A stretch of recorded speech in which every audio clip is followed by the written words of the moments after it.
Hi, this is Robert. Well, I need to tell you about something that happened last night. I thought it was pretty important, at least to me, as I understand importance.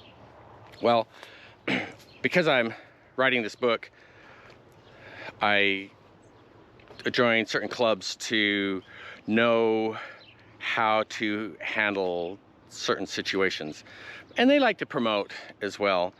And I don't blame them for trying to sell something above and beyond what I signed up for. It's okay. So I get on Zoom last night, listening for about an hour and a half. And I thought it was really interesting in that the guys that were selling their program has to do with connecting to your phone and texting people, etc. And making it sound really personal, very like, I'm your best buddy, I'm your friend, we'll send you birthday greetings and wishes. And it's like, that is so phony. I can't even know where to begin to go, this is not it. I'm not interested in that. And it isn't that they didn't have a good message. They had the message of, what are your limiting beliefs? What are you telling yourself? And I thought to myself, okay, well, we all have limiting beliefs, and this just turns me off because I'm really not interested in being pumped up with rah, rah, rah, sis boom bah, you can do it, rah, rah, rah. That just doesn't do anything for me.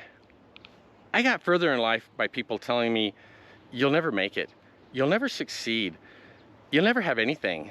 Now that motivates me.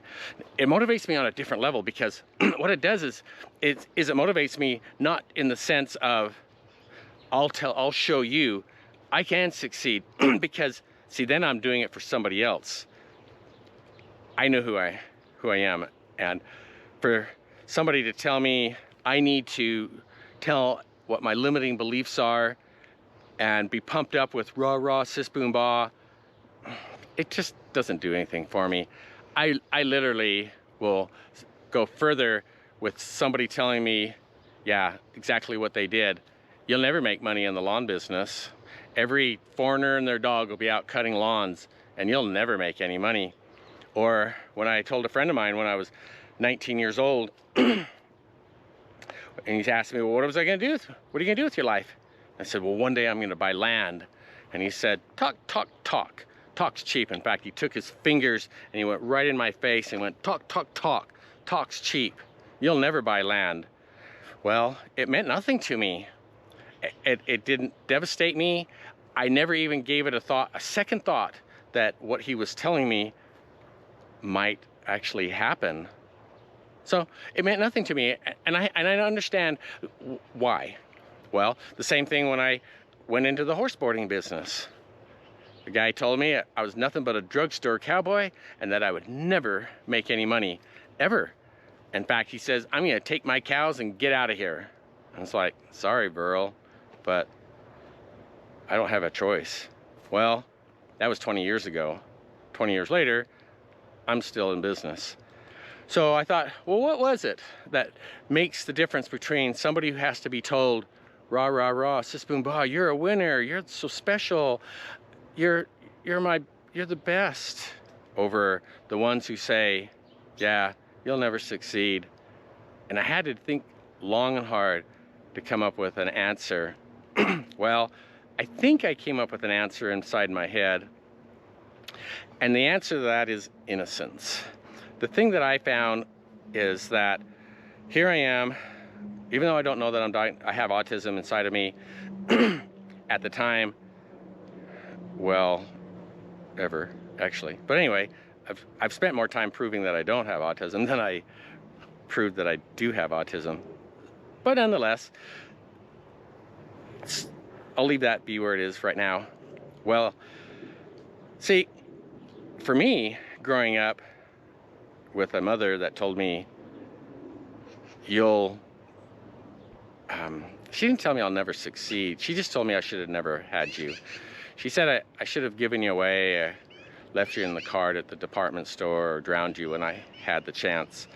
Well, when that takes place, long enough and often enough, which is what Mother told me for, well, until I was 42 years old. I should have never had you.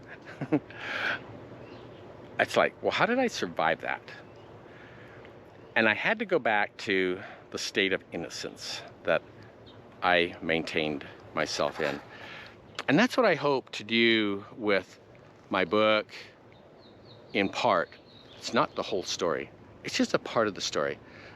I hope that what I can do is teach people how to think, well, for lack of a better word, autistically. There's so many people who try to teach the autistic how to be non-autistic. I thought, well, why not have the autistic teach the non-autistic how to be autistic? Because if I can succeed with what I've gone through, you can succeed with what you've gone through. I'm pretty sure of it. And that's probably my message more than anything else. Do we all need accolades? Absolutely. Do we all need to be told somewhere along the way, you're doing a great job? It helps, absolutely. But it isn't what drove me. And that's okay. That's okay. There are things that happen in life, and they are just that. I hate to say okay, because they just happen. And some of it's in your control and some of it's out of your control. So when these people were trying to sell me and a number of other people on why we should sign up for their service, I already made the decision. I have no interest. Probably because they didn't tell me I suck. And that's okay. Most people who are in the business will tell you, you can make it. You're special. And that's okay, because there are people who need to hear that. But it didn't work for me. Anyway, I just thought I'd share that message with you, and I hope you have a great day. If you have any questions or comments, leave them in the chat. I'll be glad to answer them. Even if I have to de-riddle them inside my head, I'll do the best I can to answer them how I think. And I already know that it doesn't mean that I'm right. It just means that it's just the way I think. Anyway, have a good day.